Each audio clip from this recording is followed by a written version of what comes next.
ఇది బీజేపీ వాళ్ళ మీద బీజేపీ ఆర్ఎస్ఎస్ ఓకే దేశద్రోహుల మీద తప్పకుండా రాజద్రోహం ఓకే కేసులు ఎన్నైనా పెట్టాలి ఓకే ఏమంటారు సెడిషన్ యాక్ట్ అంటారు ఇంగ్లీష్లో, తెలుగులోనేమో రాజద్రోహం అంటారు. సో ఎందుకు అంటే ఇది దయచేసి ఈ చట్టం గురించి తెలుసుకోవాలి. ఎట్లయితే మొన్న సినిమా తీసేయండి కదా, కోర్టు సినిమా తీసి ఒక చట్టంలో ఉన్న ఏది అండర్ ఏజ్ వాళ్ళతో అది అబ్యూజ్ అనేది, సో దాని గురించి ఎట్లయితే ఆ చట్టం గురించి అంత అవగాహన కల్పించే ప్రయత్నం చేసిండు ఆ డైరెక్టర్ గారు డ్రామాటిక్ లో, సినిమా స్టైల్లో. సో సిమిలర్లీ ఈ రాజద్రోహం కేసు గురించి చట్టం గురించి తెలుసుకోవాలి. ఎందుకు చెప్తున్నా అంటే దాని పూర్వోత్తరాలు ఎందుకు తెలుసుకోవాలంటే దీన్ని చాలా చాలా అబ్యూజ్ చేస్తున్నారు. పాత గవర్నమెంట్లలో కూడా అబ్యూజ్ జరిగింది, కానీ అప్పటికంటే ఎక్కువ ఈ బీజేపీ వచ్చినాక ఘోరంగా అబ్యూజ్ చేస్తున్నారు. ఆ చట్టాన్ని దుర్వినియోగం చేసి ఎవరు ప్రభుత్వంలో ఉన్నటువంటి దోపిడీని అన్యాయాలని, హింసని ఎవరు ప్రశ్నించినా, అది జర్నలిస్టులైనా, సామాజిక కార్యకర్తలైనా, సోషల్ యాక్టివిస్టులైనా, లేకపోతే ప్రతిపక్షాలైనా, లేకపోతే ఇంకెవరైనా సరే ఒక ఇండిపెండెంట్ వ్యక్తులైనా, సామాన్యులైనా, వాళ్ళ మీద రాజద్రోహం కేసులు వేసి వాళ్ళని అకారణంగా ఎందుకంటే ఇది ఆ చట్టం ఎట్లా ఉంది అంటే it's a non bailable offence కింద, అంటే బెయిల్ దొరకకుండా అట్లాంటి చట్టం చేసి అది విచారణకు రాదు, బెయిల్ దొరకదు. అంటే అకారణంగా నువ్వు కన్విక్టెడ్ అయినాక, ఇప్పుడు సాధారణంగా ఏంటంటే కోర్టులో ట్రయల్ అయిపోయి జడ్జి ఇరు పక్షాల వాదనలు విన్న తర్వాత, అంటే కేసు వేసిన వాళ్ళు అట్లనే అక్యూజ్డ్ అండ్ ద పిటిషనర్ ఇరు వాదనలు. కొన్ని కేసులలో ఏంటంటే పోలీసు కేసు ఫైల్ చేసారు అనుకో, అప్పుడు ప్రాసిక్యూటర్ అంటారు వాళ్ళని. అంటే ఒక ఇండివిజువల్ వ్యక్తి కాకుండా ప్రభుత్వం తరఫున వాళ్ళు ప్రాసిక్యూటర్. సో ఎవరు వేసినా సరే విచారణకు వచ్చి దోషులకు శిక్షలు విచారణలో జడ్జి తీర్పు ఇచ్చి ఓకే ఆ తీర్పు ప్రకారము శిక్ష వేసినప్పుడు అందులో కూడా న్యాయం దొరకలేదు అనిపిస్తే పై కోర్టులకు అప్పీల్ చేసుకుని లాస్ట్కి సుప్రీంకోర్టు దాకా పోయి సుప్రీంకోర్టు కూడా మనం నేరం చేసినామని ఇది వర్డిక్ట్ తీర్పిస్తే అప్పుడు పడేది శిక్ష. కానీ ఇప్పుడే సాధారణంగా ఏం చేస్తున్నారు ఇక ప్రభుత్వంలో ఉన్న వాళ్ళు ఏం చేస్తున్నారు అంటే ఇది విచారణకు రాకుండా చేస్తున్నారు ఆ కోర్టులో. అది ఎందుకు దానికి ఆ చట్టం కూడా మార్చాలి.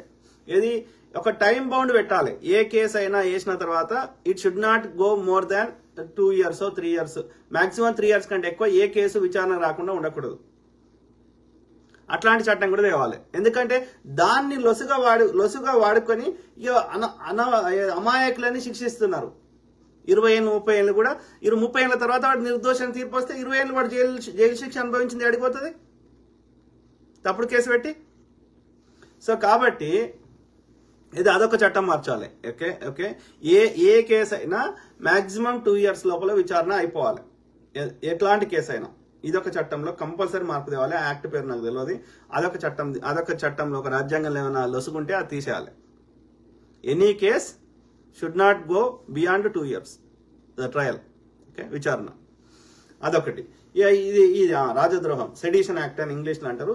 రాజద్రోహం ఎవరు వీళ్ళ యొక్క దోపిడీని, అన్యాయాన్ని ప్రశ్నిస్తే వాళ్ళ మీద రాజద్రోహం కేసు పెట్టేసి అది నాన్ బెయిలబుల్ అఫెన్స్ కింద అది చేసి అది లేదు చట్టంలో అట్లా రాసిర్రు చేసి వాళ్ళని విచారణకు రాకుండా చేసి ఎన్నేళ్ళైనా నిరవధికంగా జైల్లో ఉంచుతున్నారు. దానికి ఫైన్ ఉంది, జైలు శిక్ష ఉంది, లైఫ్ ఇంప్రిజన్మెంట్ జీవిత ఖైదు ఉంది, అంటే జైల్లోనే చచ్చిపోతాడు.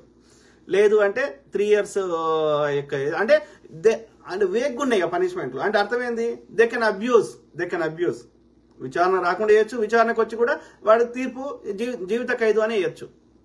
అంటే ఒకరి జీవితాన్ని కేవలం అలా మరి ఏమైనా తప్పు చేసిండా, ఎవరైనా చంపిండా, పొడిచిండా అంటే మరి దానికి వేరే చట్టాలు ఉన్నాయి. మర్డర్ చేస్తే వాటికి వేరే ఉన్నాయి ఐపీసీ. ఇది కేవలం మాట్లాడినందుకు ఓకే, లేకపోతే ఏది అంటే హింసను ప్రోత్సహించే విధంగా ఉంటే, లేకపోతే ఇట్లాంటివి అని చెప్తున్నారు. ఓకే అంటే ఎవరిని సంపద పొడిస్తే కాదు ఇది. ఓన్లీ ఇప్పుడు న్యూస్లో ఏదైనా మాట్లాడితే, సోషల్ మీడియాలో ఏదైనా షేర్ చేస్తే, లేకపోతే మనం ముచ్చడి చెప్తే వీటికి కూడా శిక్షలు అంట. అంటే నా భావ స్వేచ్ఛను తీసేస్తున్నావు. ఆర్టికల్ 19 ఏం చెప్తుంది? ఫ్రీడమ్ ఆఫ్ ఎక్స్ప్రెషన్ చెప్తుంది. నా ఫ్రీడమ్ ఆఫ్ ఎక్స్ప్రెషన్ తీసేస్తా అంటున్నావు. నేనేమంటున్నా, ఎవరికైనా ఏ దేశం వాళ్ళకైనా ఏ ప్రపంచాన్ని అందరికి చెప్తున్నా, నేను చెప్పింది నచ్చలేదు అనుకో ముచ్చట, నువ్వు దాని కౌంటర్గా చెప్పు, నీకు కూడా అవకాశం ఉంది కదా. కానీ నా స్వేచ్ఛను తీసేసే హక్కు లేదు అంటున్నా. అర్థమైందా? కానీ డిజార్డర్ క్రియేట్ చేస్తే లేకపోతే యొక్క వైలెన్స్ ని యొక్క ప్రోత్సహిస్తే అని చెప్పి రాసిర్రు అందులో. దానికి డెఫినేషనే లేదు. ప్రభుత్వం యొక్క లోపాలు ఎత్తి చూపెడితే ఎక్కడ వైలెన్స్ ఎందుకు అవుతుంది? నేను చెప్పింది తప్పు అయితే you also have opportunity to tell that is telling wrong. ఎవరు చెప్తుంది నిజమో తప్పు అని ప్రజలు నిర్ణయిస్తారు. కానీ అకారణంగా ప్రతిపక్ష నేతలని, స్టూడెంట్ నాయకులని, జర్నలిస్టులని, సామాజిక కార్యకర్తలని, సమాజాన్ని ప్రేమించే వాళ్ళని, అనేక మందిని ఈ బీజేపీ వచ్చినాక సిబిఐని, ఈడీని, ఈ సెడిషన్ యాక్ట్ని, ఈ రాజద్రోహాన్ని మిస్యూజ్ చేస్తున్నారు. దయచేసి ఆలోచించండి.